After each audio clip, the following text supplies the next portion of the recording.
আমার নবীজিকে মারবার জন্যে কাবা চত্বরে পুরা মক্কা নগরী খুঁজে না পেয়ে কাবার দিকে যায়।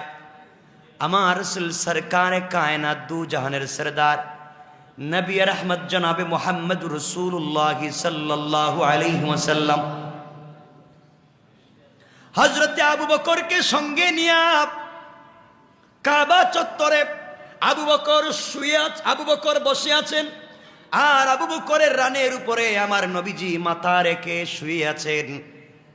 নবীজি কোরআন তেলাওয়াত করেন, আবু বকর শোনেন। হযরতে আবু বকর তাকাইয়া দেখেন নিজের রানের উপরে নবীজির মাথাটা মুবারক রেখে শুয়ে আছেন। আবু বকর তাকাইয়া দেখে, একবার আসমানের সূর্যের দিকে তাকায়, আর একবার রাসূলের চেহারা মুবারকের দিকে তাকায়। আবু বকর এই তাকাতে তাকাতে সিদ্ধান্তে উপনীত হলেন, আসমানের সূর্যের চাইতে আমার রাসূলের চেহারা আরো কোটি গুণ বেশি সুন্দর দেখা যায়। আমার বন্ধুগণ, এক পর্যায়ে হযরতে আবু বকর শুনতে পেলেন নবীজি কোরআন তিলাওয়াত করেন। ভালো করে বুঝবেন, নবীজি কোরআন তিলাওয়াত করেন, আবু বকর নিজের কানে শুনেন। হযরত রাসূল পাক হযরতে আবু বকরের রানের উপরে শুয়ে আছেন। কিছুক্ষণ পরে সিদ্দিক আকবর তাকাইয়া দেখেন একজন মহিলা হাতের মধ্যে পাথরের বস্তা নিয়ে আসতেছে, নবীজিকে মারবার জন্য আসতেছে। নবীজিকে বললেন, ইয়া রাসূলুল্লাহ, নির্ঘাত একজন মহিলা আপনাকে মারবার জন্য আসছে। কোনো মহিলা যদি আপনাকে মারে এর চাইতে লজ্জার কিছু হতে পারে না, আপনি বলেন আমি প্রতিবাদ করি। আমার নবীজি বলেন, আবু বকর রে, চিন্তার কোনো কারণ নাই। আল্লাহ রাব্বুল ইজ্জত ওয়াল জালাল বলেছেন, বন্ধু আমার, কোন কাফের কোন অন্যায়কারী যদি আপনাকে আঘাত করবার জন্য আসে, আপনি যদি আমার কোরআন থেকে তেলাওয়াত করেন, আমি আল্লাহ এই কোরআন তিলাওয়াতের বরকতে কাফের থেকে আপনাকে বাঁচাবার ওয়াদা দিলাম। উম্মে জামিল কাছাকাছি পৌঁছে গেল। আবু বকর বলছেন, ইয়া রাসূলুল্লাহ, সে তো আপনার চাচী, উম্মে জামিল আপনাকে মারবার জন্য আসছে। নবীজি বললেন, ধৈর্য ধরো, আমি কোরআন তিলাওয়াত করি, দেখো তো কি হয়, কি বোঝাতে চাই, একটা ম্যাজিক। হযরতে সিদ্দিক আকবর বসে আছেন, নবীজি কোরআন তিলাওয়াত করেন। সিদ্দিক আকবরের রানের উপরে মাথা রেখে শুয়ে আছেন। উম্মে জামিল হাতের মধ্যে পাথর নিয়ে সোজা আমার নবীর মাথার সামনে দাঁড়াইয়া, একবার সামনে দাঁড়াইয়া আবু বকরকে বলছি, আবু বকর, পুরা মক্কা নগরী খুঁজলাম, কোথাও খুঁজে পেলাম না। তোমার বন্ধু মুহাম্মদ ইবনে আব্দুল্লাহ কোথায়? কোথাও পেলাম না, গেল কই? আবু বকর আশ্চর্য হয়ে গেলেন, বলছে কি? আমি দেখি আমার নবী আমার রানে শুয়ে আছেন, দুইটা কান দিয়ে তেলাওয়াত শুনি। আমার নবীজির সামনে দাঁড়ায়া উম্মে জামিল রাসূলকে দেখে না। আল্লাহু আকবারের চাইতে আশ্চর্য মুআজিজা নাই, কোন সুবহানাল্লাহ। আবু বকর বলছেন, উম্মে জামিল রে, তোমার বাতিজা, তোমার বিয়াই, তুমি খুঁজো, আমি কেন বলবো? উম্মে জামিল পুরা কাবা ঘর খুঁজলে কোথাও পেল না, আবার নবীজির সামনে দাঁড়াইছে। নবীজির সামনে দাঁড়াই আবু বকরকে বলছে, আবু বকর, পুরা কাবা ঘর খুঁজলাম, কোথাও দেখি নাই, তুমি একা একা বসে কি করো? চলে যাচ্ছি, খবর করে দিলাম, খবরদার তাকে বলে দিও, হাতের মধ্যে পাথর, বস্তার মধ্যে পাথর, মক্কায় কোথাও পাইলে তাকে ছাড়বো না, মেরে ফেলবো, খবর তুমি তাকে পৌঁছায়া দিও। আবু বকর আশ্চর্য হয়ে চিন্তায় পড়ে গেলেন, বলে কি আমার নবীরে নাকি মারবে? নবীজি আমার সামনে, তার চোখের সামনে দেখে না, হ্যাঁ নাকি মারবে? আল্লাহ বলেন, উম্মে জামিল, তুই কৌশল করছিস আমার বন্ধুরে মারবে, আর আমি কৌশল করছি বাঁচাইয়া দিব। আল্লাহু আকবার। এজন্য আমার আল্লাহ কোরআনে কারীমের ভিতরে আমার আল্লাহ বলছেন, আমার আল্লাহ জানাইয়া দিলেন, ওয়া মাকারু ওয়া মাকারাল্লাহ ওয়াল্লাহু খায়রুল মাকিরিন।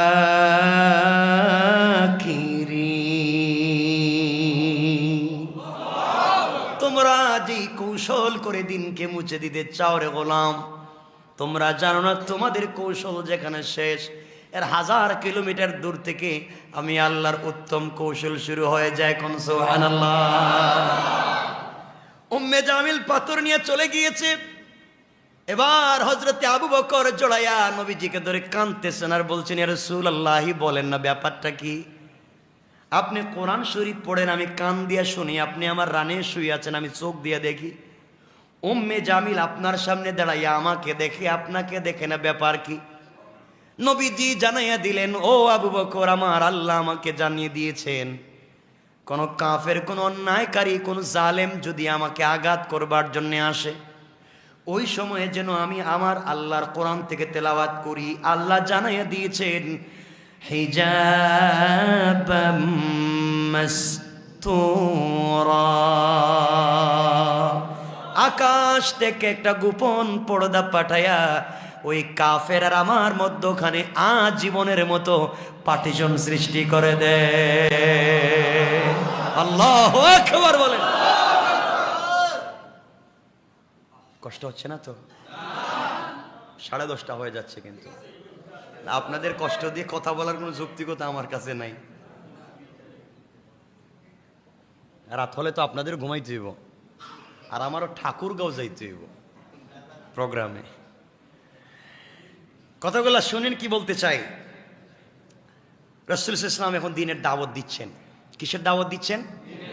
দ্বীনের দাওয়াত দিচ্ছেন। কেউ গালি দেয়, কেউ রাসূলের কথা শুনে, এভাবে চলতে আছে। সর্বপ্রথম মুসলিম হয়েছেন কে? হযরত খাদিজাতুল কুবরা। নবীজি এরপরে একবার নিজের বন্ধুর কাছে দাওয়াত পৌঁছালেন। তার বন্ধু ছিল একজন হযরত আবু বকর সিদ্দিক। আবু বকর বলেন, মুহাম্মদ বলছে আমার বন্ধু, কথা কি আর জানার দরকার আছে? আমিও কালিমা পড়ে মুসলমান হয়ে গেলাম। জওয়ানদের মধ্যে নবীজি বাসায় আসলেন। আয়েশা দেখেন চাচাতো ভাই আলী বসে রয়েছে, বাচ্চা মানুষ, পিচ্ছি।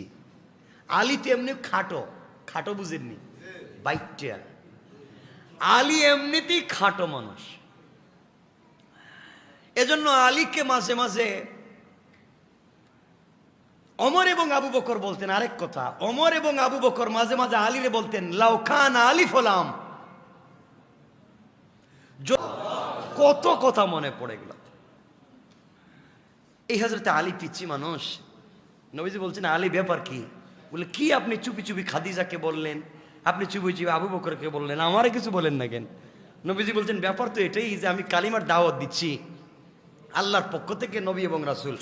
আলী বলছেন, আপনি আমার চাচাতো ভাই, আমারও গোপন করছেন কেন? আমারও হাতটা নেন, কালিমা পড়াইয়া মুসলমান বানায় দেন। বাচ্চাদের মধ্যে প্রথম মুসলিম হযরতে আলী কাররামাল্লাহু ওয়াজহা। মনে থাকবে তো কথাগুলা? নবীজি দ্বীনের দাওয়াত দিচ্ছেন। আমি যতটুকুনি বলি আয়াত পর্যন্ত গিয়ে রেখে দিব। এবার আল্লাহ বলছেন নবীজিকে দাওয়াত দেন। নবীজি দাওয়াত দিচ্ছেন। আমি আল্লাহ বলছেন, দুই জিনিস দিলাম, একটা হলো আবু তালেব আর একটা হলো খাদিজা। দাওয়াত দিচ্ছেন। কিছুদিন দাওয়াত দেওয়ার পরে হযরতে আবু তালেব, হযরতে খাদিজাতুল কুবরা রাদিয়াল্লাহু তাআলা আনহা এবং আবু তালেব ধারাবাহিকভাবে একই বৎসরে দুজন ইন্তেকাল করলেন। কি করলেন? আবু তালেব এবং খাদিজা। নবীজি এখন দেখলেন ঘরে বাইরে বিপদ, সারাদিন বাইরে কষ্ট পেয়ে ঘরে আসলে খাদিজার চেহারা দেখলে সব দূর হয়ে যায়। খাদিজা এমন স্ত্রী ছিলেন, রাসূল পাক সাল্লাল্লাহু আলাইহি ওয়াসাল্লাম বলছেন, আমি সারাদিন কষ্ট করে মানুষের মারধর খাইয়া দ্বীনের দাওয়াত দিয়া গভীর রাত্রে দরজায় এসে একবার নক দিয়ে বলছি, খাদিজা, কথা শেষ করতে পারি নাই, দরজা খুলে খাদিজা আমার কপালে চুম্বন দিয়েছে। আল্লাহু আকবার। কেমন স্ত্রী ছিলেন খাদিজাতুল কুবরা। নবীজি বলতেন, তুমি ঘুমাও না কেন? তোমার তো বয়স হয়ে গেছে। খাদিজাতুল কুবরা বলতেন, স্বামী, আপনাকে বাহিরে রেখে আমার মন কি আর বিছানায় পড়ে থাকবে? আপনি আসতেছেন না, কখন আমাকে ডাকবেন?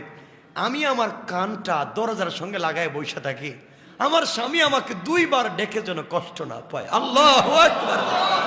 কেমন ছিল তাদের আদর্শ, কি শিষ্টাচার, কি উত্তম খলক দিয়েছিলেন রাসূল। এই খাদিজাকে নিয়ে লম্বা কথা আছে। তিনি ইন্তেকাল করলেন। রাসূল সাল্লাল্লাহু আলাইহি ওয়াসাল্লাম চাচা আবু তালেব ইন্তেকাল করলেন। আল্লাহর কাছে নবীজি বলছেন, আল্লাহ, তুমি আমারে বললা, আমার কষ্ট দূর করছো খাদিজার মাধ্যমে এবং আবু তালেবের মাধ্যমে, তুমি বলছো আমার কষ্ট দূর করেছো। আল্লাযী আনকাদা যহরাক, যা ছিল আমার জন্য কষ্টের তুমি দূর করে দিয়েছো। এখন তুমি বলো আজ খাদিজাও নাই, আমার চাচাও নাই, কষ্ট কমছে না বাড়ছে? কথা বলেন। তুমি বলছো কষ্ট কমছে, আমি দেখতেছি এখন বাড়ছে, আমি কই যাব? নবীজি সাল্লাল্লাহু আলাইহি ওয়াসাল্লাম দেখলেন আর মক্কায় থাইকা লাভ নাই, চাচাও নাই, বাহিরে গেলে মানুষ মারতে পারে, খাদিজাও নাই, ঘরে আসলেও আমার শান্তি নেই, চলে যাই নানার বাড়ি তায়েফে। কই যাবেন? চলে যাচ্ছেন, মনে রাখবেন। গতকালকে এক তাফসিরে বলেছি, সূরা আলী ইমরানের শেষ পৃষ্ঠার 2-3টা আয়াতে আল্লাহ বলছেন যারা হিজরত করে, হিজরতের মাধ্যমে আল্লাহ 3 জিনিস দেন। একটা হচ্ছে বিনা হিসেবে জান্নাতের ফয়সালা, 2 নাম্বার দুনিয়ার জমিনে কর্তৃত্ব এবং ক্ষমতা, 3 নাম্বার হচ্ছে ইজ্জত এবং সম্মান। আল্লাহ বলছেন যারা দ্বীনের জন্য হিজরত করে আমি 3টা জিনিস তার জন্য রিজার্ভ করে রেখে দিই। সুবহানাল্লাহ বলেন। নবীজি সাল্লাল্লাহু আলাইহি ওয়াসাল্লাম চিন্তা করলেন এই দেশে থাইকা লাভ নাই, জায়গা নানার বাড়ি তায়েফের দিকে ছুটলেন একা একা, সাথে একজনকে নিছেন। কথাগুলো বুঝবেন কতটুকুন কষ্ট পেলে একজন মানুষ বাড়ি ছেড়ে দিতে পারে। আমার নবীজি এখন সব ছেড়ে চলে যাচ্ছেন। তায়েফে যাওয়ার পরে মানুষের কাছে বললেন, শোনো, নানার বাড়ি এসেছি, আমি তোমাদের আত্মীয়, তোমরা কালিমা পড়ো, মুসলমান হয়ে যাও, আসলিম তাসলাম, শান্তিতে থাকবা। এই কথা শুনবার পরে তায়েফের মানুষেরা তো কালিমা পড়ল না, উল্টা পাগল বলে আমার নবীর হাতে পায়ে রশ্মি লাগাইয়া অপমানিত গোলামের ন্যায় টানা শুরু করলো, বাচ্চাদেরকে দিয়ে পিঠের মধ্যে আঘাত করতে লাগলো। নবীজির পায়ের মধ্যে চামড়ার মোজা ছিল, কথাগুলা বুঝবেন। নবীজির তারিখে খালি কানে লিখে নবীজির পায়ে চামড়ার মোজা ছিল, কাটা একটা পাঞ্জাবির মতো একটা কাপড় ছিল। নবীজি যখন আঘাতপ্রাপ্ত হয়েছেন, এখানে আরেকটা কথা বলে দিই মনে রাখবার জন্যে, আঘাতপ্রাপ্ত হয়েছেন, রক্তাক্ত হয়েছেন, অজ্ঞান হয়ে পড়ে গিয়েছেন 3 জায়গায়। যেই মানুষের শরীরে জান্নাতি 40 জন পুরুষের শক্তি আছে, এই মানুষকে কতটুকুন আঘাত করলে জমিনে পড়ে যায়। নবীজি অজ্ঞান হয়ে পড়ে আছেন।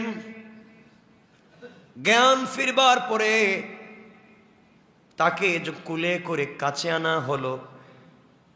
একটা কথা বলে দিই মনে রাখবেন, তাফসীরে বাইজাউইতে লিখেছেন জিবরিল আমিন পৃথিবীতে আসতে 4 বার সব থেকে বেশি কষ্ট হয়েছে।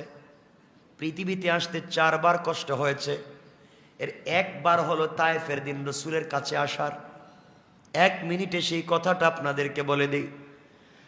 নবীজির শরীর থেকে রক্ত ঝরছে, মাথা থেকে রক্ত, ঠোঁট ফেটে রক্ত, চোখের সামন থেকে রক্ত, বডি থেকে রক্ত। রাসূল সাল্লাল্লাহু আলাইহি সাল্লাম নিজের শরীরের কাপড়গুলা খুললেন, শরীরটা মুছলেন। মুছতে মুছতে পুরা কাপড় রক্তে লাল হয়ে গিয়েছে, চিপলে রক্ত পড়ে। কাপড় শেষ হয়ে গিয়েছে, শরীরের রক্ত মুছা শেষ হয় নাই। সাথে যে ছিল যায়েদ, তাকে বললেন তোমার কাছে কাপড় থাকলে দাও। তিনিও কাপড় দিলেন। রাসূল সাল্লাল্লাহু আলাইহি সাল্লাম মুছতে লাগলেন, কাপড় শেষ। শরীর থেকে এখন পর্যন্ত রক্ত শেষ হয়ে যায় নাই। আল্লাহ পাক রব্বুল ইজ্জত ওয়াল জালাল দেখলেন বন্ধুর শরীর থেকে রক্ত ঝরেছে, কাপড় দিয়ে মুছে ফেলেছে। পায়ের মধ্যে চামড়ার মোজা আছে, পুরা চামড়ার মোজার ভিতরটা রক্তে লাল, ডুবে গেছে, জমে গেছে। 1 ফোঁটার রক্ত চামড়ার মোজার নিচ দিয়া লটকা লটকি করে এভাবে ফুটার মতো পড়ে যেতে পারে। আল্লাহর নবীর যখন 1 ফোঁটা রক্ত পা থেকে জমিনে পড়ে যায়, আল্লাহ দেখলেন তায়েফের মানুষ আমার নবীজিকে মেরেছে, তায়েফের মাটি বরদাস্ত করেছে, কিন্তু আমার নবীর 1 ফোঁটা রক্ত যদি জমিনে পড়ে যায়, জমিন আমার রসুলের রক্তের লোড নিতে পারবে না। পুরা জমিন ভেঙ্গে চুরে চুরমার হয়ে যাবে, কিয়ামত কায়েম হয়ে যাবে। আল্লাহ ডাক দিয়া বললেন জিবরাইল তুমি কোথায়? জিবরাইল বলছেন আল্লাহ আমি তো সিদরাতুল মুনতাহায় বড়ই গাছের নিচে। আল্লাহ বলছেন জিবরাইল এই মুহূর্তে তুমি তায়েফে যাওয়া লাগবে, আমার বন্ধুর পায়ের পাতা থেকে 1 ফোঁটা রক্ত লটকে আছে, 1 সেকেন্ডের 1 কোটি ভাগের ভিতরে মাটিতে পড়ে যাবে। তাড়াতাড়ি তুমি যাও, আমার বন্ধুর পায়ের নিচে তোমার পর বিছানা বিছাইয়া দাও, যেন আমার বন্ধুর 1 ফোঁটা রক্ত জমিনে না পড়ে রে। জিবরাইল যদি পড়ে যায় খবর রাখিস, পৃথিবী রাখবো না, এই পৃথিবী রাখবো না, দরকার নাই আমার আর দুনিয়ার দরকার নাই, সব ভেঙে ফেলে দেব। জিবরাইল বলছেন আল্লাহ আমি তো এখন কোথায়? আল্লাহ বলছেন জিবরাইল যাও, সিদরাতুল মুনতাহা থেকে জান্নাতে যাও, জান্নাত থেকে রেশমি কাপড়ের একটা রুমাল নিয়ে যাও, আমার বন্ধুর পা থেকে রক্তগুলা মুছে দাও, জমিনে পড়তে দিও না। আল্লাহর কাছে জিবরাইল বলছেন আল্লাহ আমি কোথায়? জান্নাত কোথায় আর তায়েফ কোথায়? আল্লাহ বলেন জিবরাইল রে আমি বলছি, দেরি করার যাচ্ছে না। জিবরাইল বলেন পৃথিবীতে আসতে 4 দিন কষ্ট হয়েছে এত দ্রুত, ওই দিন আমি আমার 600 নূরের ডানা দিয়া একবার টান দিলাম সিদরাতুল মুনতাহা থেকে জান্নাতে আসলাম, কাপড় নিলাম, রুমাল নিলাম, তায়েফে গিয়া দেখি নবীজির পা থেকে রক্তের ফোঁটা ছুটে গিয়েছে, জমিনে পড়ে যায়। জমিনে পড়ে যাওয়ার আগে আগে আমি আমার পরগুলা বিছাইয়া দিলাম। আল্লাহু আকবার বলেন।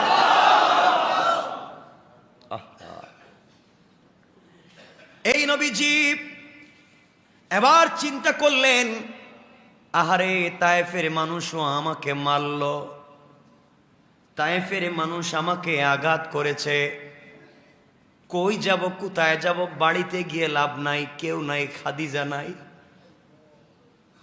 তায়েফেও কেউ নাই, নানার বাড়িতে কেউ আমাকে রাখলো না, কই যাব? চলে যাই উম্মে হানির বাড়িতে। উম্মে হানিকে লম্বা আলোচনা। উম্মে হানিকে আব্দুল্লাহ একবার গিয়েছিলেন গোলাম কিনতে, দাস কিনতে, ওই জায়গা থেকে এক মহিলাকে কিনেছিলেন যার মেয়ের নাম, যাকে উম্মে হানি বলে ডাকা হতো তার মেয়ের নামে। মনে রাখবেন তার বাড়িতে পৌঁছে গেলেন রসুলে পাক সাল্লাল্লাহু আলাইহি ওয়াসাল্লাম, গিয়ে বলছেন বোন রে তোমার বাড়ি থেকে আজকে রাত্রে আমি থাকতে পারি? কথাগুলা দিল দিয়ে বুঝবেন কি বলতে চাই, লম্বা কথা, দীর্ঘদিনের সংক্ষেপ করে নিয়ে আসতে চাই, মনে হচ্ছে একদিনের ঘটনা।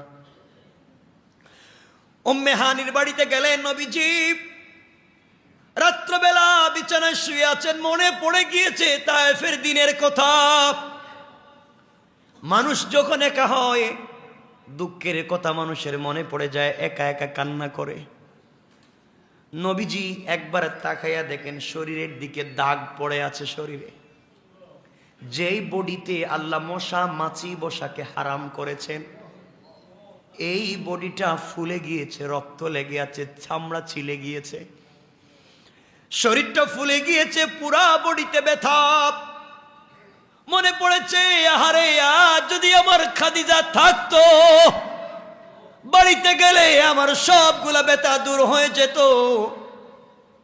আজ যদি আমার চাচা থাকতেন, হয়তো তায়েফের মানুষ আমাকে মারবার সাহস পেত না। আমার চাচাও নাই, খাদিজাও নাই, কেউ নাই। আজ যদি আমার একটা নিজের ভাই থাকতো, তাইলে আমার দুঃখে দাঁড়ায় যাইতো, কেউ আমাকে আঘাত করতে পারতো না। আজ যদি আমার একটা বোন থাকতো, আমি বোনের বাড়িতে চলে যেতে পারতাম। আল্লাহর কাছে ডাক দিয়ে বলছেন আল্লাহ তাআলা আপনি না বলেছেন ওয়ারাফা'না লাকা যিকরাক, আমার সম্মান বাড়িয়েছেন, সম্মানটা আমি জানতে চাই কোথায়? খাদিজাও নাই, চাচাও নাই, তায়েফে গেলাম মানুষ আমাকে পিটাইলো, এত মাইর খাওয়ার পরে আমার সম্মানটা থাকলো কোথায় জানতে চাই। আল্লাহ রাব্বুল ইজ্জত ওয়াল জালালের কাছে আমার নবীজি যখন বলছেন আল্লাহ কোথায় আমার সম্মান? আপনারা বলেছেন আমার ইজ্জত বাড়িয়েছেন, কোথায়? কিচ্ছু নাই। নবীজির এই কথা আল্লাহ সহ্য করতে পারলেন না, জিবরিল আমিনকে পাঠায় দিলেন, জিবরাইল যাও, বন্ধুকে সম্মান দিয়েছি বুঝে পাচ্ছে না, আজই বন্ধুকে দুনিয়ার সব থেকে বেশি সম্মানিত আমি আল্লাহ করতে চাই। জিবরাইল আসলেন, ঘুম থেকে উঠালেন, নবীজি ঘুম থেকে উঠলেন।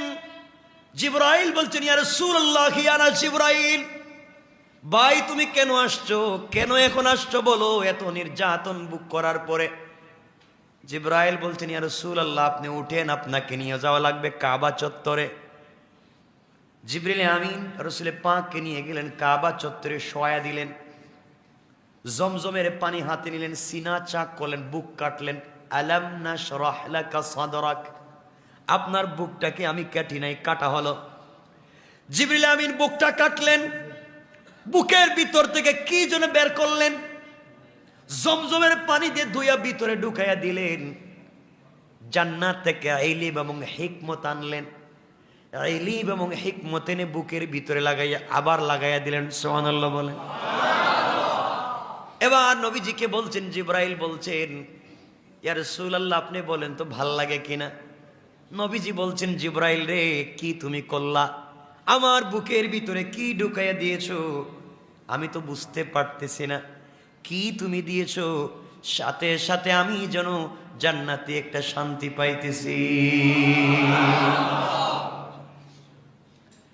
এবার জিবরাইল বলছেন, ইয়া রাসূলুল্লাহ, ইয়া হাবিবাল্লাহ, এখান থেকে আপনাকে নিয়ে যাব বাইতুল মুকাদ্দাস বা বাইতুল মাকদিস, আপনাকে ওখানে নিয়ে যাব।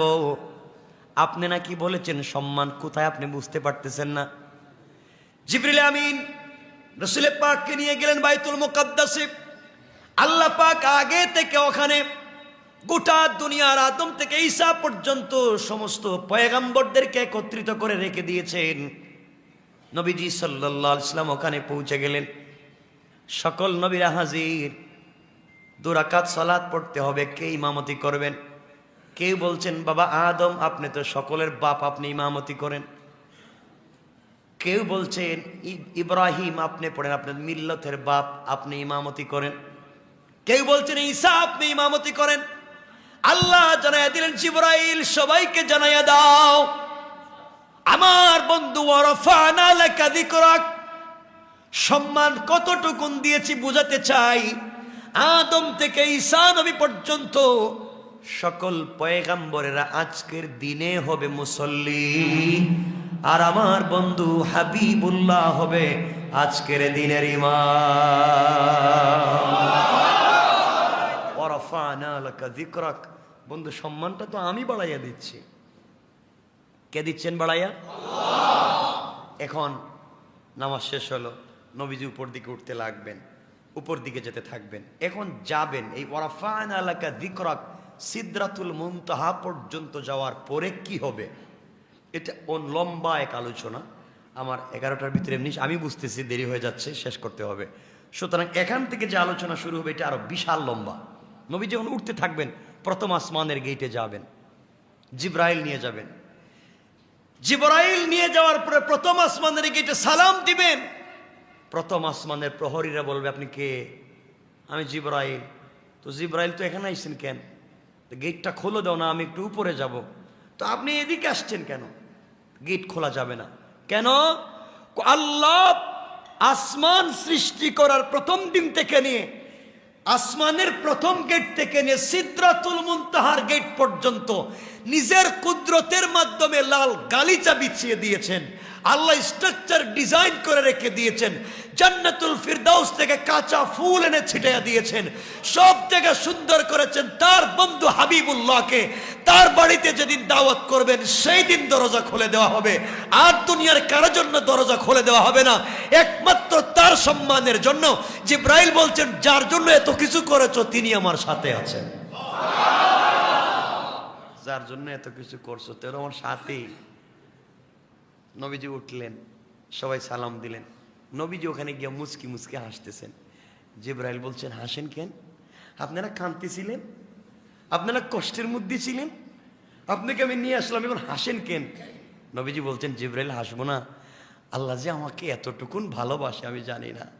আমি প্রথম আসমানে এসে দেখি প্রথম আসমানের গেট ডিজাইন যা করেছে সব স্ট্রাকচারাল ডিজাইন আমি মোহাম্মদ নাম দিয়া করেছে, নাম দিয়া। আল্লাহু আকবার বলেন। এত ভালোবাসে তো জানে না, এত ভালোবাসা। নবীজি উঠবেন, যাবেন, কোন কোন জায়গায় কি কি দেখবেন, এটা লম্বা একটা ঘটনার মতো একটা আলোচনা। সুতরাং আমি যে জিনিসের দিকে নিয়ে যেতে চাই আপনাদেরকে, আর আমরা ওদিকে নিয়ে যেতে চাই না। আপনাদের কাছে আমি বুঝাতে চাই এবং জানতে চাই, এই রাসূল সাল্লাল্লাহু আলাইহি ওয়াসাল্লাম যে মিশন, যে জিন্দেগি নিয়ে এসেছিলেন আপনার আমার কাছে, আল্লাহ বলছেন লাকাদ কানা লাকুম ফি রাসূলিল্লাহি উসওয়াতুন হাসানা।